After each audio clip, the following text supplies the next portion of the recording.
სამების საკათედრო ტაძრისკენ ხალხის ნაკადი არ წყდება. ამ წუთებშიც უამრავი ადამიანი ელოდება, როდის შეძლებს საქართველოს პატრიარქისათვის პატივის მიგებას. სამების ეკლესიის ეზო და მისი მიმდებარე ქუჩები მთელი ღამის განმავლობაში ხალხით იყო სავსე. მოქალაქეებმა ილია მეორესთან გამოსამშვიდობებლად რიგში საათები გაატარეს.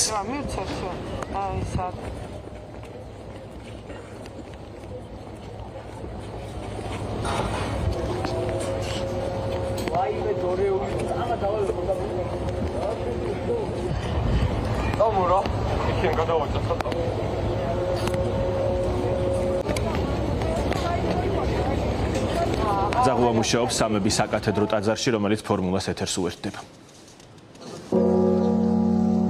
დიახ, სამების საკათედრო ტაძარში კვლავ განსაკუთრებული ხალხმრავლობა აქ მთელი ღამის განმავლობაში მრევლი არ წყვეტდა მოსვლას. სავსე იყო და ათასობით ადამიანი იმყოფებოდა არა მხოლოდ სამების საკათედრო ტაძრის ეზოში, არამედ მიმდებარე ქუჩებზეც და მთელი ღამის განმავლობაში ელოდნენ, რომ შესულიყვნენ სამების საკათედრო ლავრაში, სადაც დასვენებულია კათოლიკოს პატრიარქი ილია მეორე და მისი ხსოვნისთვის პატივი მიეგოთ.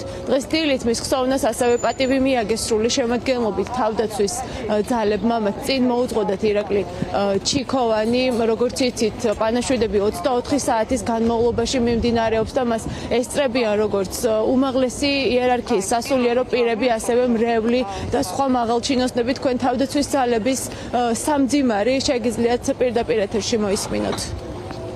უდიდესი დანაკლისია როგორც საქართველოსთვის, ისევე ჩვენ თავდაცვის ძალებისთვის უსამძიმრებ ყველა თელ მართლმადიდებელ სამყაროს. თავდაცვის ძალების ჩართულობა იქნება მაქსიმალურად, როგორც ჩვენი ხელმძღვანელობა გადაწყვეტს. ყველა ჯარისკაცი პატივს მიაგებს მის უწმინდესობას, მოგეხსენებათ ჩვენს უწმინდესობას, განსაკუთრებული პატივისცემა და სიყვარული ქონა ყოველი ჯარისკაცის და ქართველი მხედრობის წინაშე, რისთვისაც ჩვენ მის მიმართ გამოვხატავთ დიდ მადლიერებას და თავდაცვის მინისტრის, თავდაცვის ძალების მეთაურის და ხელმძღვანელობის და ყოველი ჯარისკაცის სახელით უსამძიმრებს სრულიად საქართველოს მის გარდაცვალებას.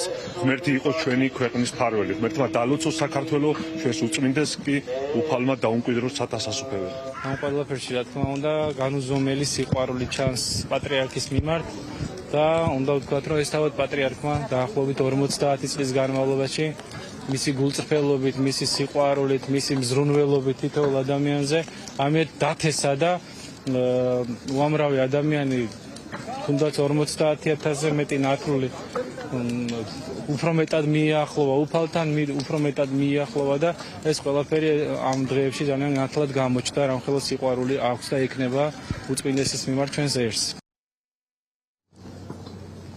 დიახ, როგორც გითხარით, პანაშვიდები დღეს და ხვალ კვლავ 24 საათიან რეჟიმში აღევლინება და გაგრძელდება, ხოლო 22 მარტს კათოლიკოს პატრიარქს ილია მეორე სამების საკათედრო ტაძრიდან სიონის საკათედრო ტაძარში გადაასვენებენ, სადაც მისი სურვილის გათვალისწინებით დაკრძალავენ. გუშინ საპატრიარქომ გვიან ღამით გაავრცელა განცხადება და საზოგადოებას აცნობა, რომ სიონში სამუშაოების სანახავად იქ ადგილზე მოსამზადებელი სამუშაოები მიმდინარეობს, იქ იმყოფებოდნენ დასაკრძალი კომისიის წევრები, როგორც სინოდის წევრები, ასევე ქართული ოცნების წარმომადგენლები, მათ შორის იქ იყო საპატრიარქო ტახტის მოსაყდრე შიო მუჯირი, სინოდის სხვა წევრები, ირაკლი კობახიძე და სხვა მაღალჩინოსნები. აქ გრძელდება პანაშვიდები, როგორც გითხარით და ასევე საქართველო იღებს სამძიმარს მთელი მსოფლიოდან. ცნობილია, რომ 22 მარტს პატრიარქის დაკრძალვის ცერემონიას მსოფლიოს სხვადასხვა კუთხიდან დაესწრებიან სხვადასხვა დელეგაციები,